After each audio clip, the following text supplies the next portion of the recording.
Greeting children's.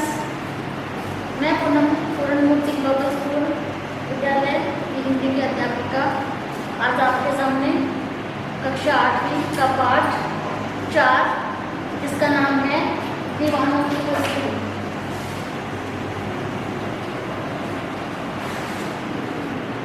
जिसका नाम है दीवानों की हस्ती से पढ़ाने जा रही हूँ।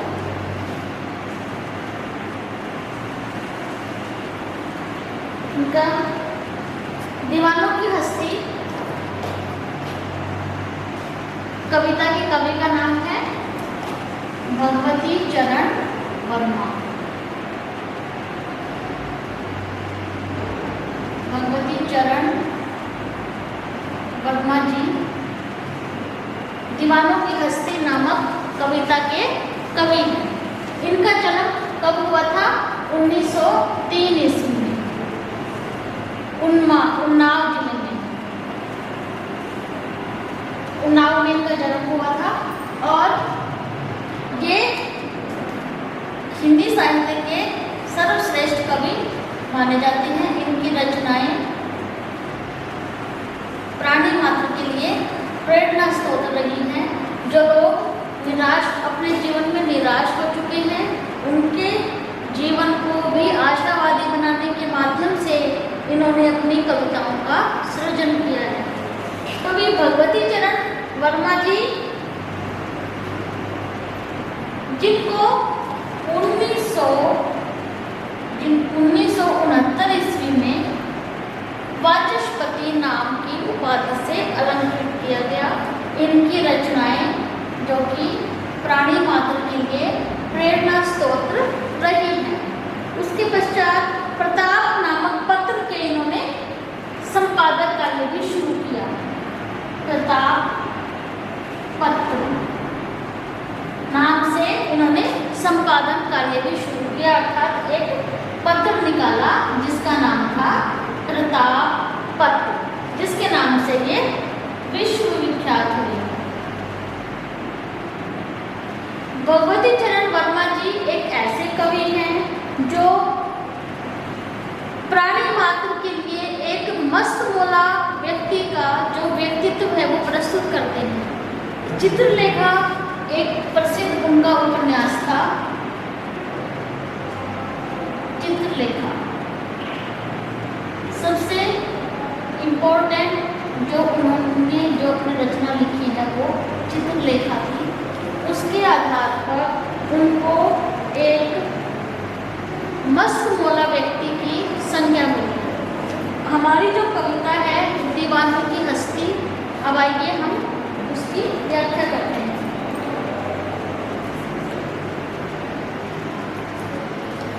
भगवती चरण वर्मा जी का जो जीवन है वो प्राणी मात्र के लिए आशावादी रहा। क्या होना चाहिए, क्या मृत्यु है, क्या जीवन है और जीवन में क्या पाप है, क्या पुण्य है, ये सारे जो प्रश्न थे ये भगवती चरण वर्मा जी के जीवन में हमेशा इनके उत्तर प्राप्त करने की खोज हमेशा रहती थी। तो हमारी जो कविता है उसका शीर्षक है दीवानों की हस्ती। दीवाने अर्थात इसका क्या अर्थ है? मस्तमौला स्वभाव। मस्तमौला जो स्वभाव के जो व्यक्ति होते हैं कवि ने उनको क्या कहा है? दीवाने। क्या कहा है कवि ने उनको? दीवाने। कवि कहते हैं कि हम दीवानों की क्या हस्ती को, कवि स्वयं को भी मस्तमौला कहते हैं क्योंकि वो भी अपने जीवन में हमेशा मस्त रहे हैं। उन्होंने अपने जीवन में कभी भी किसी भी कष्ट की, किसी भी दुख की, सभी के साथ समझौता करते हुए अपना जीवन व्यतीत किया है। इसलिए वो स्वयं को भी मस्तमौला था दीवाने कहते हैं। हम दीवानों की क्या हस्ती, हस्ती अर्थात अस्तित्व। कवि कहते हैं कि हम दीवानों का क्या अस्तित्व है आज यहाँ कल वहाँ चले।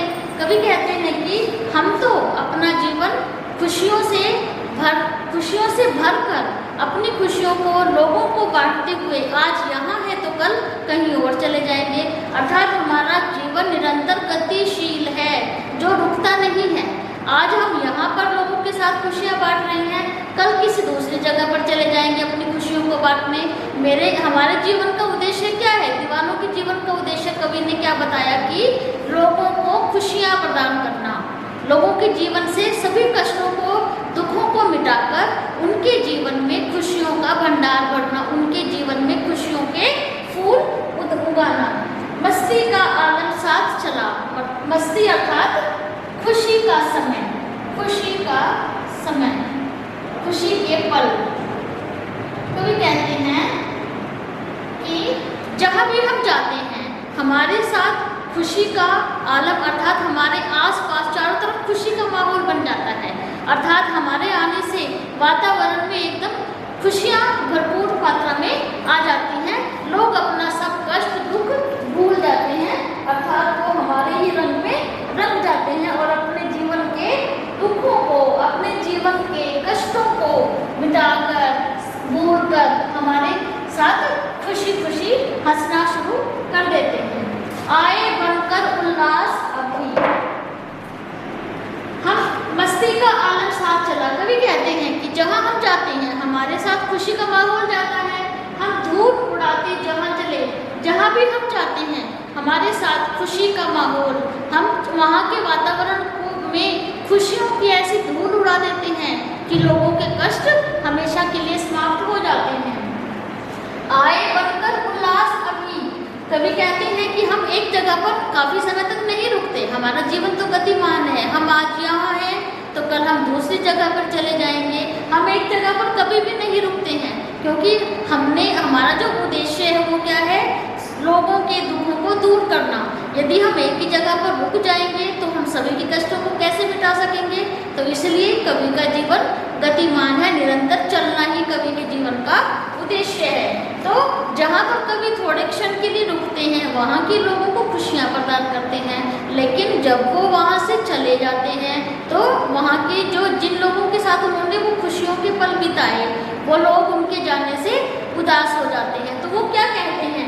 आए बनकर उल्लास अभी, तो वो लोग कवि से कहते हैं कि तुम अभी अभी तो हमारे जीवन में खुशियाँ बनकर आए थे, आंसू बनकर बह चले अभी, और उनके जाने से, कवि के जाने से उनकी आंखों में फिर से खुशी के आंसू आ गए। अर्थात वो फिर से उसी दुख के सागर में डूब गए, क्योंकि जब कवि उनके साथ था तो वो अपने दुखों को भूल गए थे, उनके साथ हंस बोल रहे थे, उनके साथ खुशियों के पल बिता रहे थे। लेकिन जब वो जाने की बात कर रहे हैं तो जिनके कष्टों को कवि ने दूर किया था वो फिर से कवि के जाने की बात सुनकर दुखी हो जाते हैं और उनका दुख आंखों से आंसू बनकर बह जाता है। सब कहते ही रह गए अरे, उनके जाने से जो लोग जो खुशी का समय बिता रहे थे, जिनको कवि ने खुशी प्रदान की थी, वो अब कवि से कह रहे हैं कि अरे तुम कैसे आए थे और कहाँ चले? अरे तुम एक खुशी का फरिश्ता बनकर हमारे जीवन में आए थे, पता नहीं तुम अब क्यों जा रहे हो? तुम या हमारे इस जीवन को, इस जीवन के खुशियों के पल को समाप्त करके अब तुम क्यों जाना चाहते हो? कवि से वो प्रश्न पूछते हैं कि तुम हमारे लिए कहाँ से आए थे? तुम्हें किसने भेजा था हमारे लिए ये खुशियों का समा बांधने के लिए? और फिर अब तुम इसे समाप्त करके, इसे खत्म करके यहाँ से लौट जाना क्यों चाहते हो? किस ओर चले?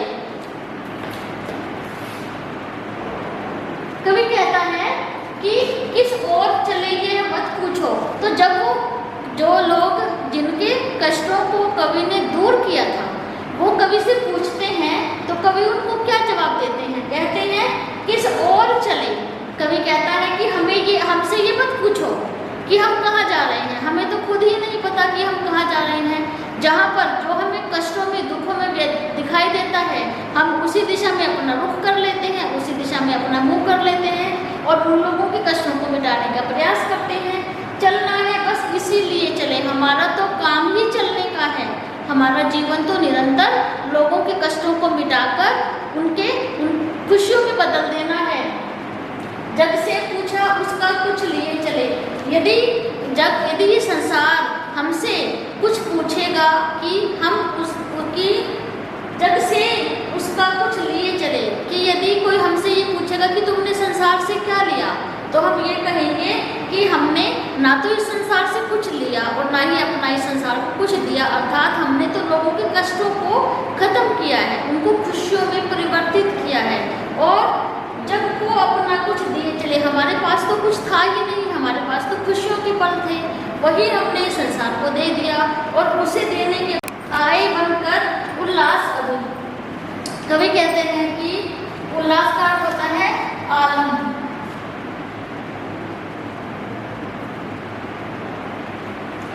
आए, कवि स्वयं को भी एक दीवाना कहता है, मस्त मौला फक्कड़ व्यक्ति कहता है। आए बनकर उल्लास अभी, कवि कहता है कि अभी अभी तो जिनके जीवन में कवि ने खुशियों के पल लाया है कवि, तो उनको कवि कहता है कि अभी अभी तो हम आए हैं तुम्हारे जीवन में और सब कहते रह गए, तो अभी तो वो खुशी का समय व्यतीत कर रहे हैं, वो सब अपने कष्टों को भूल गए हैं। जिन लोगों के पास कवि अपना जीवन अपने सुख के पल बिता रहा है, तो अर्थात वो लोग भी जो दुखी थे उनको भी कवि ने उनके घर में भी, उनके आसपास भी एक खुशनुमा माहौल बना दिया।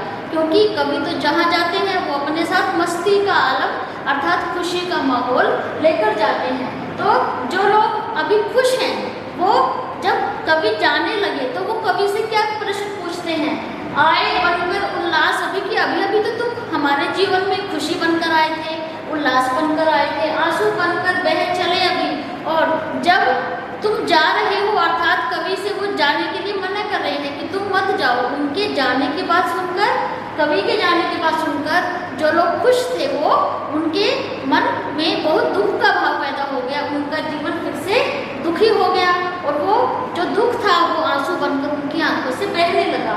सब कहते रह गए, जो लोग वहाँ के आसपास के थे, जो अभी खुश माहौल में रह रहे थे, खुशी का एहसास कर रहे थे, तो वो कहने लगे कि तुम कहाँ से आए थे और तुम अब क्यों जा रहे हो, अर्थात तुम फिर से हमें इस दुख के सागर में छोड़कर इस मस्ती के आलम को हमारे इस जीवन से क्यों समाप्त करना चाहते हो, अर्थात तुम क्यों जाना चाहते हो। क्योंकि कवि के जाने से ही तो उनके जीवन का जो खुशी का जो माहौल है वो पल वो समाप्त हो जाएगा।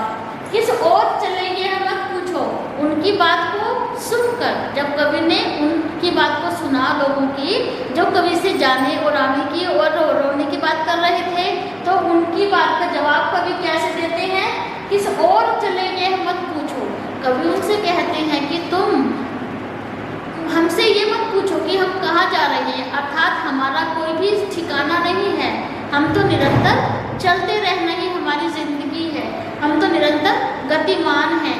कवि ने इस कविता के माध्यम से जीवन को निरंतर गतिमान रहने की प्रेरणा दी है।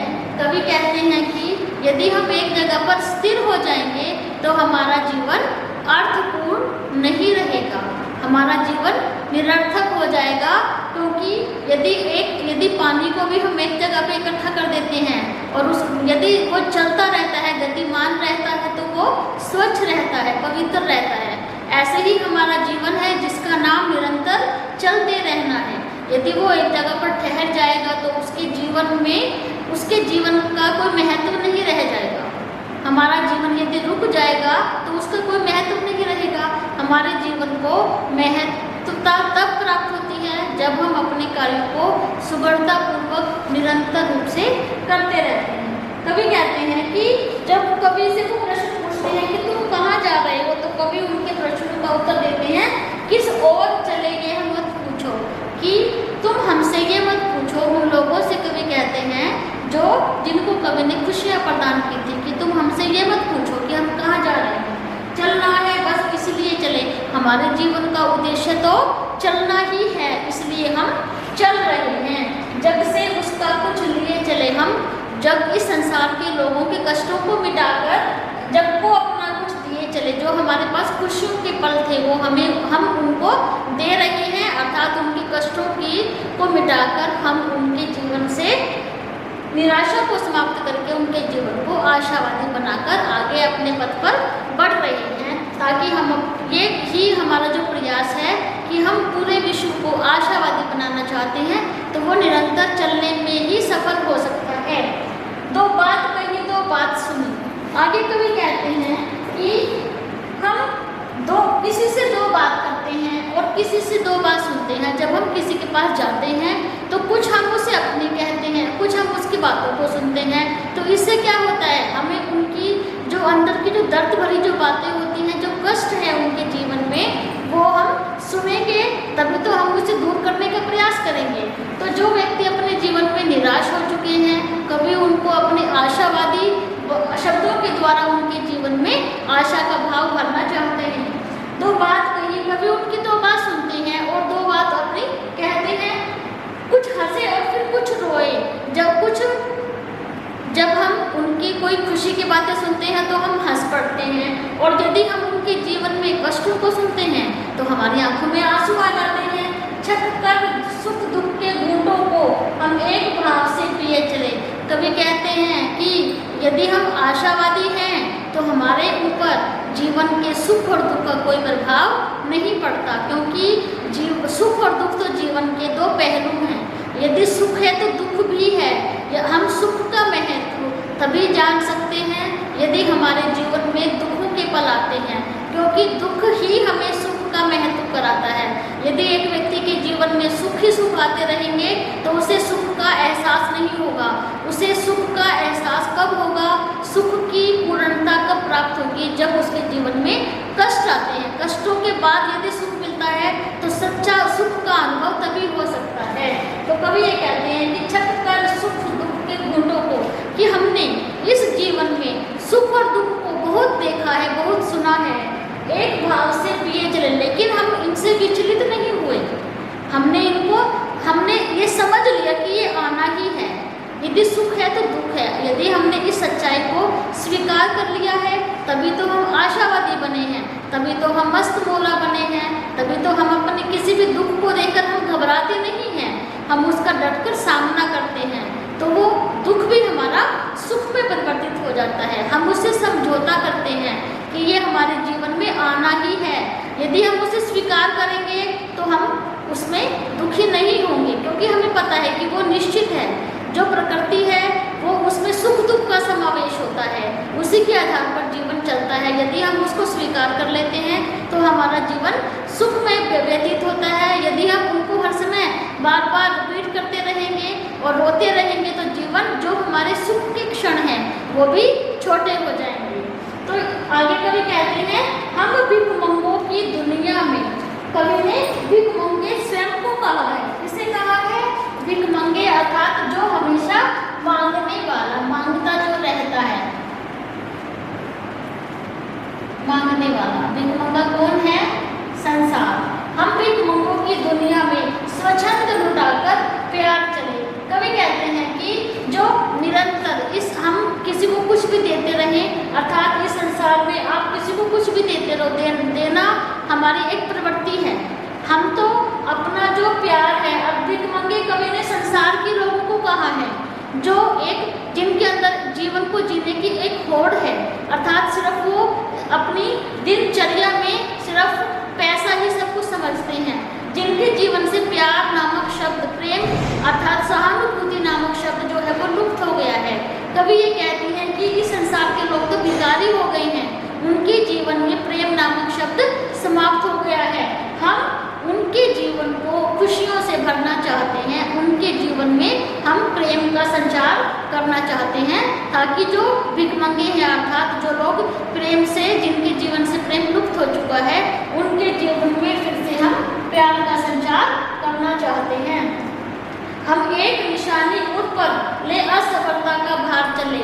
हम अपने हमारे जीवन पर ये एक बहुत बड़ा बोझ है कि लोगों के जीवन से आपस में एक दूसरे से प्रेम, भाईचारा, सहानुभूति नामक शब्द जो है वो समाप्त हो गए हैं। इसलिए जीवन जो है वो निराशावादी होता जा रहा है, रिश्तों में अहमियत समाप्त हो गई है। ये हमारे ऊपर, हम जहाँ भी जाते हैं हम ये देखते हैं, भाई भाई में आपस में रिश्ते नाते सब समाप्त होते जा रहे हैं। लोग एक दूसरे की होड़ में आगे बढ़ने का प्रयास कर रहे हैं, लेकिन रिश्तों को पीछे छोड़ रहे हैं। कवि के मन में इस बात का बहुत दुख है, क्योंकि वो एक मस्त मौला स्वभाव का व्यक्ति है। वो इस समस्त संसार के लोगों को मस्त मौला बनने की प्रेरणा देते हैं। अब अपना और पराया का क्या? कवि कहते हैं कि कि इस संसार में कौन अपना है और कौन पराया है। कौन अपना है, कौन पराया है, ये हम अपने व्यवहार के द्वारा ही निर्धारित करते हैं। यदि हम सभी को समान रूप से समझते हैं, सभी से एक जैसा व्यवहार करते हैं, सभी को अपने जैसा समझते हैं, तो अपने और पराये का भेद समाप्त हो जाता है। आबाद रहे रुकने वाले। कवि कहते हैं कि जिन लोगों के अंदर अभी भी द्वेष की भावना है, वैर की भावना है, हम तो उनके लिए भी ईश्वर से प्रार्थना करते हैं कि वो भी इस संसार में खुश रहें।